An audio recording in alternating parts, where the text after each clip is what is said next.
नमस्कार दोस्तों, स्वागत है आपका हमारे YouTube channel Indian defence service में। साथियों, इस वीडियो में हम आपको सीआरपीएफ के बारे में फुल इन्फॉर्मेशन देने वाले हैं।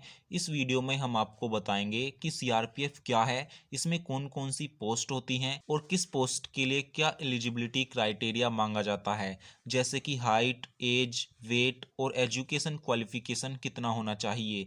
इसका पूरा सिलेक्शन प्रोसेस आज हम यहाँ पर आपको बताएंगे और साथ ही हम ये भी बताएंगे कि फीमेल्स यानी लड़कियां किस किस पोस्ट के लिए अप्लाई कर सकती हैं। तो बिना वेस्ट योर टाइम वीडियो को शुरू करते हैं। तो सबसे पहले देखते हैं कि सीआरपीएफ क्या है। सीआरपीएफ यानी सेंट्रल रिजर्व पुलिस फोर्स, ये भारत की सबसे बड़ी सेंट्रल आर्म्ड पुलिस फोर्स है। इसे ब्रिटिश शासनकाल में 27 जुलाई 1939 को क्राउन रिप्रेजेंटेटिव पुलिस के नाम से स्थापित किया गया था और आज़ादी के बाद 28 दिसंबर 1949 को इसका नाम बदलकर सेंट्रल रिजर्व पुलिस फोर्स रख दिया गया। सीआरपीएफ गृह मंत्रालय के अधीन आती है और इसका प्रमुख कार्य राज्यों और केंद्र शासित प्रदेशों में कानून व्यवस्था बनाए रखने में पुलिस की सहायता करना है। इसके अलावा इनका कार्य प्राकृतिक आपदाओं में मदद पहुंचाना, दंगे फसाद को नियंत्रित करना तथा विशेष परिस्थितियों में इंडियन आर्मी द्वारा किए गए ऑपरेशंस में उनकी मदद करना होता है। मौजूदा समय में 239 बटालियंस के साथ सीआरपीएफ भारत की सबसे बड़ी पैरामिलिट्री फोर्स है और इसका मुख्यालय नई दिल्ली में है। तो अब बात करते हैं कि इसमें कौन कौन सी पोस्ट होती हैं। तो इसमें सबसे पहली पोस्ट कांस्टेबल की होती है और इसमें कई पद होते हैं, जैसे ट्रेडमैन, क्लर्क, ड्राइवर, टेक्निकल। उसके बाद हेड कांस्टेबल की पोस्ट होती है और फिर असिस्टेंट कमांडेंट और असिस्टेंट सब इंस्पेक्टर होता है, जिसको एएसआई भी कहते हैं। फिर इससे ऊपर सब इंस्पेक्टर होता है, जिसको एसआई भी कहते हैं। और फिर इंस्पेक्टर की पोस्ट होती है, जो एसआई से बड़ी होती है। इन सभी पोस्ट के लिए सीआरपीएफ में समय समय पर वैकेंसी निकलती रहती हैं। तो अब बात करते हैं कि इसका सिलेक्शन प्रोसेस क्या रहता है। तो इसमें सभी पोस्ट का सिलेक्शन प्रोसेस अलग अलग होता है। जैसे कि किसी पोस्ट के लिए पहले फिजिकल होता है, उसके बाद रिटर्न एग्ज़ाम करवाया जाता है। लेकिन किसी में पहले रिटर्न एग्ज़ाम होता है, फिर फिजिकल लिया जाता है। तो इस तरह इसमें हर पोस्ट का सिलेक्शन प्रोसेस अलग होता है। तो इस वीडियो में आज हम आपको कांस्टेबल का सिलेक्शन प्रोसेस बताएंगे। सीआरपीएफ में कांस्टेबल पद के लिए मेल एंड फीमेल दोनों कैंडिडेट अप्लाई कर सकते हैं, जिसके फॉर्म समय समय पर निकलते रहते हैं और एसएससी-जीडी के द्वारा भी आप इसको ज्वाइन कर सकते हैं। जो वैकेंसीज सीआरपीएफ द्वारा निकाली जाती हैं, उनमें सबसे पहले आपको डॉक्यूमेंट वेरिफिकेशन के लिए बुलाया जाता है। डॉक्यूमेंट वेरिफिकेशन में आपको कास्ट या कैटेगरी सर्टिफिकेट लेकर जाना होता है। दूसरा, आपको एजुकेशन सर्टिफिकेट लेकर जाना होता है, जैसे 10वीं की ओरिजिनल मार्कशीट।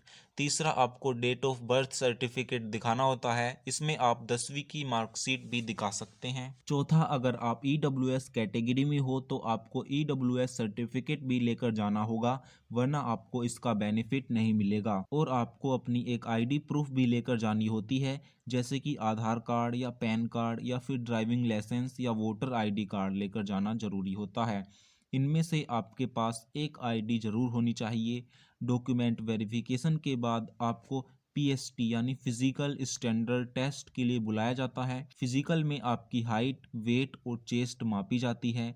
अगर बात करें हाइट की, तो मेल कैंडिडेट में जनरल, ओबीसी, एससी और ईडब्ल्यूएस की हाइट कम से कम 170 सेंटीमीटर जरूर होनी चाहिए और एसटी कैटेगरी की हाइट 162.5 सेंटीमीटर होनी चाहिए और फीमेल कैंडिडेट की हाइट कम से कम 157 सेंटीमीटर होनी चाहिए और एसटी कैटेगरी की फीमेल्स की हाइट 150 सेंटीमीटर होनी चाहिए। हाइट के बाद आपकी चेस्ट मापी जाती है। मेल कैंडिडेट की चेस्ट 80 से 85 होनी चाहिए और एसटी कैटेगरी के मेल्स की चेस्ट 76 से 81 सेंटीमीटर होनी चाहिए और फीमेल्स की चेस्ट नहीं मापी जाती है। उसके बाद आपका वेट मापा जाता है।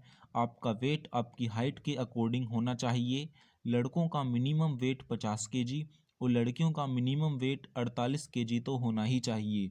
इस प्रकार आपका पीएसटी कंप्लीट करा लिया जाता है। पीएसटी में पास हो जाने के बाद आपको पीईटी यानी फिजिकल इफिशिएंसी टेस्ट के लिए बुलाया जाता है। पीईटी में आपको रनिंग करवाई जाती है, उसके बाद ऊंची कूद और लंबी कूद करवाई जाती है। अगर आप मेल कैंडिडेट हो तो आपको 1600 मीटर रनिंग लगानी होगी, वो भी 7.5 मिनट के अंदर, और उसके बाद हाई जंप लगानी होगी, वो भी 3 फीट की। इसके लिए आपको 3 चांस मिलते हैं। और ऐसे ही लॉन्ग जंप आपको 10 फीट की लगानी होती है, इसके लिए भी आपको 3 चांस मिलते हैं। और अगर आप फीमेल कैंडिडेट हो तो आपको 800 मीटर दौड़ 6 मिनट में लगानी होगी, और लॉन्ग जंप आपको 6 फीट की लगानी होगी, जिसके लिए आपको 3 चांस मिलते हैं। उसके बाद आपको हाई जंप लगानी होगी, इसके लिए भी आपको 3 चांस मिलते हैं। इस तरह आपका फिजिकल कंप्लीट करा लिया जाता है। इसका फिजिकल काफ़ी आसान होता है। फिजिकल में पास होने के बाद आपका रिटन एग्ज़ाम होता है।